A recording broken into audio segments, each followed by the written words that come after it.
Dnes sa nebojím povedať, že neviem, čo mám robiť. Viem, že to, že niečo neviem, neznamená, že som zlý človek alebo neschopný človek. Veľmi mi pomohla improvizácia. Tam som zistila, že robiť chyby je úplne normálna vec. Učíme sa vyjadrovať samých seba a porozumieť druhým ľuďom. Každý musíme komunikovať. Improvizácia mala veľký vplyv na môj život. Veľmi ma to oslobodilo v tom, že som oveľa odvážnejšia, mám väčšie a väčšie projekty, dokážem uniesť mentálne a emocionálne. A nebojím sa urobiť chybu, lebo chyba je tiež súčasť procesu. Tréma je normálna vec v živote. A ja mám teraz trému dokonca. A zaujímavé je to, že najväčší improvizátori, najväčší herci, čo sú vo svete, čo vypredávajú obrovské sály, sú všetci introverti. No a ja som tiež introvert. Máme mnoho cvičení na rytmiku, pretože veľakrát je to o tom, že firmy chcú, aby ľudia pracovali rýchlejšie. Ale rýchlejšie neznamená, že budem rýchlejšie bušiť do počítača. Ale už výskumy dokazujú, že rýchlosť je o rytme. Pretože keď sa naučím nejakú rytmiku pomaly, viem postupne zrýchlovať. Práve toto tempo, keď si zaužíva nejaký tím, bude kmitať v rovnakom tempe, tak áno, bude to zvonka vyzerať, že sú super rýchli. Líder nemá byť tvrdý, ale má byť prítomný. Už aj samotné počúvanie je dokázané, že tým ľuďom poskytuje neuveriteľnú úľavu. Mala som sa zle, hej. Veľakrát, ale tak to je bežné, lebo to je asi moderné, že ľudia sa majú zle. Mala som sa zle v práci. No tak, lebo som bola vystresovaná, ľudia odo mňa chceli veľa vecí, nevedela som, že čo mám robiť. Nerozumela som veľakrát zadaniu, bála som sa povedať, že neviem, čo mám robiť. Takže toto bolo dosť nepríjemné. Hej. Dnes sa nebojím povedať, že neviem, čo mám robiť. Dnes už som v pohode s tým, lebo viem, že som šikovná, viem, že dokážem veci, že mám svoju hodnotu. A viem, že to, že niečo neviem, neznamená, že som zlý človek alebo neschopný človek. No veľmi mi pomohla improvizácia. Tam som zistila, že robiť chyby je úplne normálna vec. A že keď sa chceme niečo naučiť, tak musíme robiť chyby, nie je iná cesta. A ja teda robím chyby veľa. A som s tým úplne v pohode. Volám sa Ivana Krátka, som z Levíc, vyštudovala som Technickú univerzitu, fakultu informatiky a pôsobím v informatike už 20 rokov. Teraz som na pozícii projektový manažérka a riešim ešte procesy, nastavovanie procesov o firmách a popri tom sa venujem improvizáciu viac ako 10 rokov. Robila som aj Toastmasters, tam som sa stala prezidentkou klubu, takže viem tieto svety krásne prepojiť. Môžeme to nazvať soft skill, ja by som to možno nazvala viac psychológia, teória s praxou, takže učíme sa samozrejme porozumieť aj histórii, ako sa vyvíjala psychológia, čo hovoria jednotliví psychológovia, ale zároveň sa učíme priamo vlastne v praxi komunikovať s ľuďmi, vyjadrovať samých seba a porozumieť druhým ľuďom. No je to extrémne dôležité, pretože keď nevieme komunikovať seba, nevieme komunikovať svoje hranice, nevieme komunikovať svoje potreby a tým pádom sa stávame nešťastní. A máme pocit, že druhí nám ubližujú, potom ideme do nejakej pocitu obete a vlastne celé sa to rúti dole kopcom, pretože sa nám zdá, že svet je zlý, ľudia sú zlí a my musíme byť sami, aby sme prežili. Svet je vlastne veľmi bezpečné miesto, a je to presne na nás, či sa otvoríme a dovolíme si byť zraniteľní, lebo práve v tej zraniteľnosti je veľká sila. A zraniteľnosť neznamená to, že teraz začnem ako tu plakať, nariekať a sťažovať sa. To je o tom, že ukážem, že ma niečo zranilo napríklad. Ukážem, že toto si neprajem. Ukážem, toto sú moje hranice. Toto je zraniteľnosť. Ukážem samú seba. Ukážem sa v tom plnom svojom rozkvete, rozpuku a v tej svojej plnej kráse, aká naozaj som. Nepotrebujem nič schovávať. To je zraniteľnosť. Každý musíme komunikovať.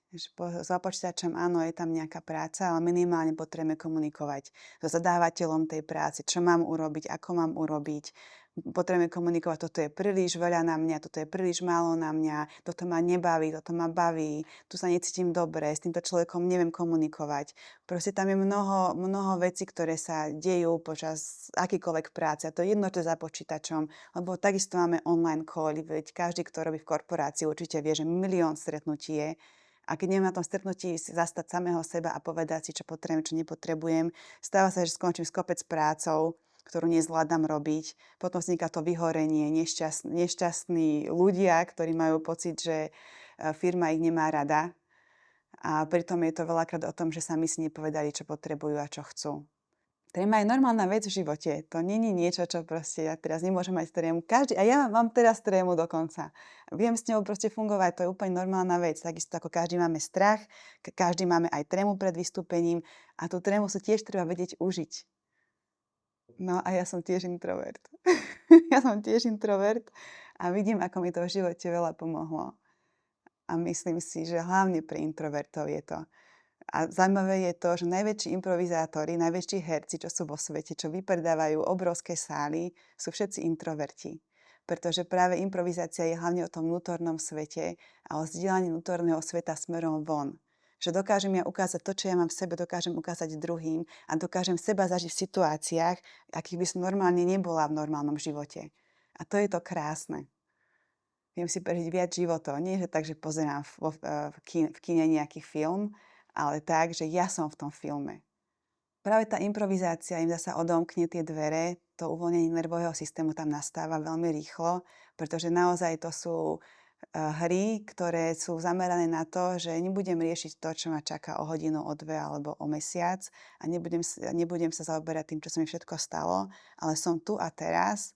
A teraz sa sústredujem na to, aby som vedela tlesknúť v správnej chvíli, keď sa proste príde na mňa rada, alebo aby som zareagovala na toho človeka, keď mi niečo hovorí, aby som ho vôbec počul, pretože keď mne hučí v hlave, tak ja nedokážem počuť nikoho.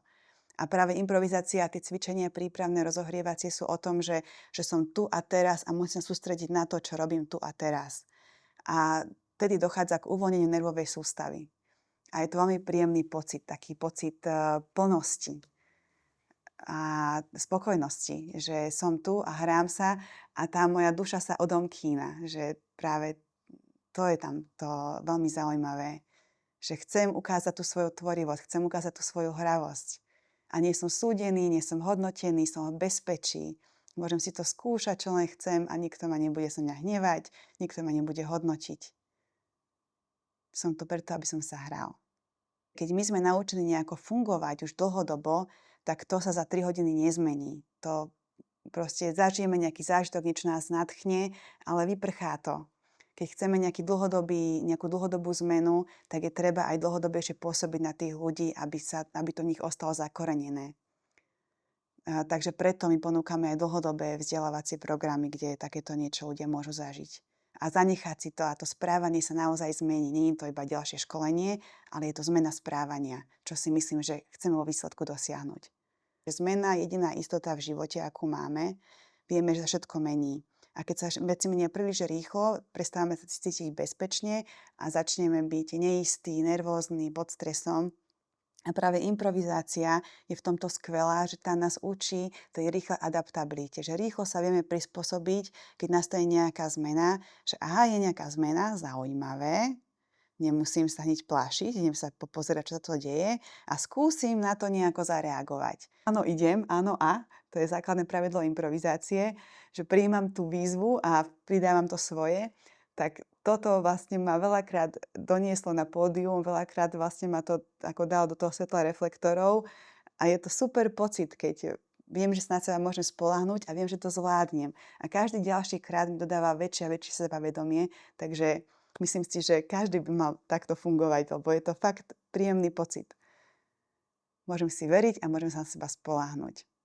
V tom IT svete je to veľmi časté, že sú to extrémne múdri ľudia, extrémne šikovní ľudia, naozaj sú veľmi schopní, ale keď sa takto rozprávame, tak oni sú veľmi utiahnutí a veľmi sú takí zaskočení, vlastne keď majú komunikovať niekde von. Ono samozrejme, že sa to zlepšuje asi vekom aj tým, že keď musia, tak idú do toho. Ale myslím si, že dá sa to ešte viac vystreliť a tí ľudia môžu byť ešte viac v pohode s tým, keď majú niekde rozprávať alebo vystupovať. A nebojím sa urobiť chybu, lebo chyba je tiež súčasť procesu. Môžeme si akože sadnúť a vypiť a pokecať, že čo je ako tiež príjemné, ale za mňa to je istá forma stagnácie, že keď ja neprijímam žiadne výzvy v živote, tak stojím na mieste. A už vieme z prírody, že príroda nestagnuje. Príroda buď umiera, alebo rastie. To znamená, že keď my si myslíme, že stagnujeme, že sme na jednom mieste, nám teplúčko, sme bezpečí, sme v komforte, nám dobre, tak v skutočnosti ideme dole. Takže tá komfortná zóna sa zmenšuje a potom máme ťažšie skúsiť niečo nové, pretože už sme proste tak veľmi v zabehaných kolajách a so svojimi kamarátmi, že už nechceme ani spoznať nikoho nového, lebo sa bojíme, že čo keď bude nejaký čudný niečo, nebudeme vyhovovať. A potom ľudia veľakrát dostávajú práve kvôli tomu sami, pretože už im je ťažké sa prispôsobiť niekomu druhému. A tá improvizácia robí presne opačný smer. Ona robí toto s tou komfortnou zónou. Tak preto odporúčam trošku hecnúť, zažiť nejaký nepríjemný pocit, chvíľku, ale ten pocit na konci je úžasný. Fitko je tiež podobný princíp, že tiež musím chodiť, nestačí jedenkrát prísť, musím ísť viackrát, ale potom ten výsledok, keď sa vyzlečiem v lete alebo sa pozriem do zrkadla, je taký, že tak oplatilo sa to, predsa len to má nejaký zmysel. Improvizácia mala veľký vplyv na môj život. Veľmi ma to oslobodilo v tom, že som oveľa odvážnejšia, mám väčšie a väčšie projekty, dokážem uniesť mentálne a emocionálne. A preto som si povedala, že to není iba pre mňa, pretože málo ľudí o tom vie, že takéto niečo existuje. Možno v Čechách, v Poľsku, v Maďarsku, v Rakúsku, tam sú obrovské komunity improvizátorov a my to nemáme nič. A preto som si povedala, že ja som dostala obrovský dar, že niekto mi to ukázal a že vlastne mám tu možnosť cestovať a spoznávať a učiť sa. A chcela by som tento dar posunúť ďalším ľuďom, pretože má to zmysel, pretože môže to byť inak. Ľudia sa môžu cítiť lepšie a môžu sa aj vo firmách cítiť viac prepojení a viac spokojní, že sú tam. Nemusí to byť iba trápenie, že ja sa musím ísť do roboty a čakám, kedy mi to pipne a zasa tam musím, ja nejak to prečkám a proste ani sa mi nechce robiť, ani ma to nezaujíma, čo do mňa chcú. Že celé to je vlastne také v takom krči, že nejak to proste prežiť ten život. A je to škoda, lebo ten život je krátky a nemáme nekonečne veľa času a nekonečne veľa energie, tak si to poďme užiť.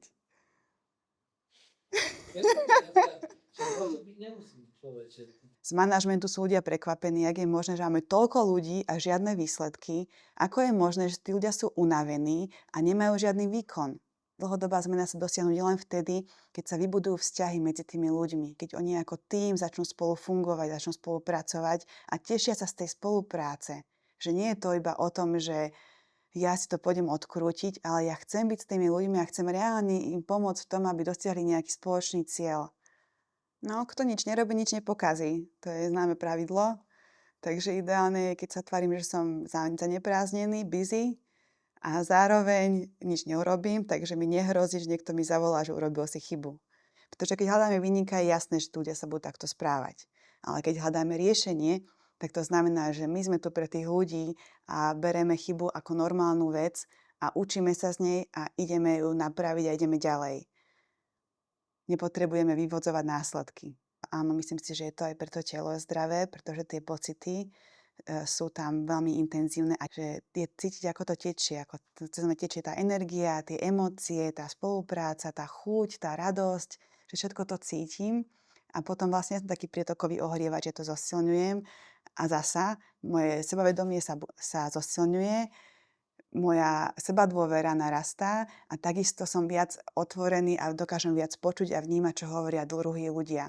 Veľakrát sa stane to, že ja žijem v svojom svete, mám tu veľký hluk v hlave, takže ja nič nepočujem, čo mi ľudia hovoria a nie som schopný ani reagovať a stále si žijem v tom svojom svete a všetko filtrujem cez ten svoj svet, čo ja vidím a čo ja vnímam a reagujem iba na to a nedokážem počuť, že ten človek mi vlastne hovorí niečo úplne iné, ale ja to filtrujem cez svoje vnímanie sveta a potom si to predstavujem a to vytvára obrovský pocit izolácie. V improvizácii sa učíme to, že nikto není nejaký špeciálny. Áno a je základné pravidlo improvizácie. Nie áno ale, čo robíme často v živote, ale áno, súhlasím s tým, čo hovoríš, alebo prijímam to a pridávam tam nejaký svoj nápad ďalší, alebo rozširujem ten tvoj nápad o ten môj.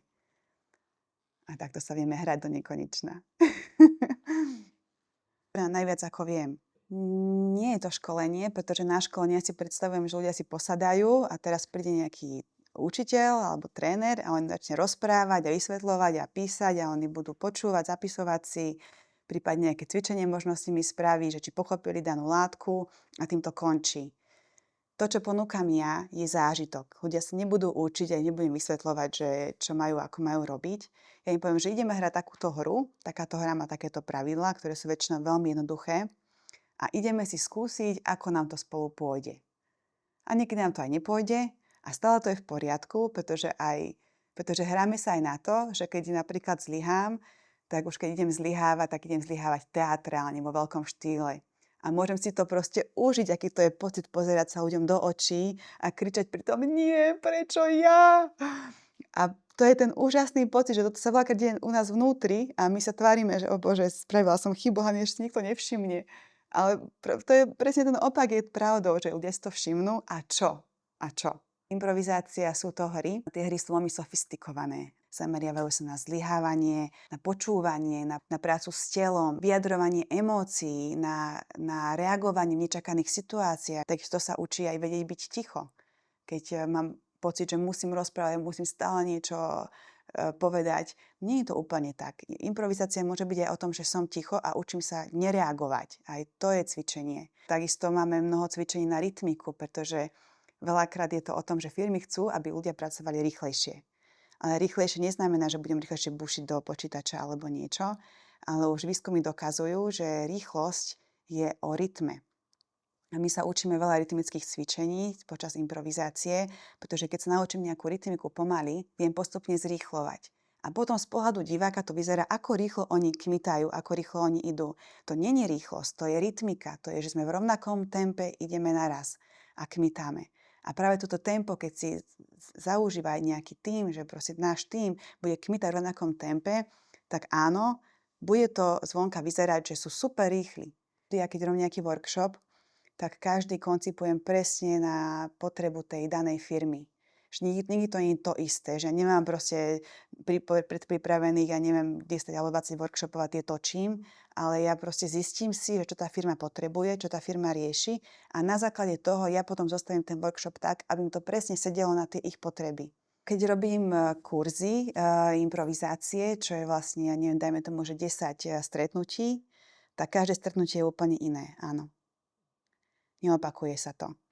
Lebo veľakrát firmy si zvolajú všetkých svojich HR manažérov a top management, sadnú si, napíšu firemné hodnoty, sú akože krásne znejú, nádherne, vycapia ich teraz na svoju webovú stránku, na steny v office, všade o nich hovoria, komunikujú na nejakých konferenciách a neviem kde všade, ale veľakrát sa stane to, že tá nálada vo firme je zlá a tie hodnoty vôbec nekorešpondujú s tým, ako sa tí ľudia cítia. Staré zaužívané nejaké presvedčenia, ktoré sú z minulosti, že líder má byť autoritatívny a bude rozkazovať, tak to už vieme, že nefunguje. Že taká tá autorita, ktorá je daná zhora, ja vám prídem a poviem, čo máte robiť, tak väčšinou to skôr vytvára odpor a rebeliu, že ľudia ako naschvál proste to neurobia, alebo naschvál sa snažia ho nejako oklamať. Líder nemá byť tvrdý, ale má byť prítomný. Má vedieť, počúvať, čo tí ľudia hovoria, pretože tí ľudia vedia povedať, čo potrebujú, čo chcú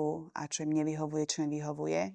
Ale veľakrát, keď ten líder je zameraný na ten výsledok, na ten cieľ, že chcem to dostať a urobím to za každú cenu a vyšmykam tých ľudí a im to jedno, tak vtedy väčšinou výsledok je taký, že tí ľudia odídu. Možno mu urobia tú jednu úlohu, ktorú im zadá, ale odídu.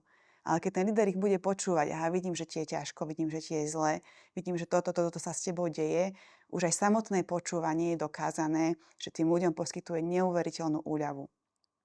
A improvizácia toto učí. Ako vidieť, ako počuť toho druhého.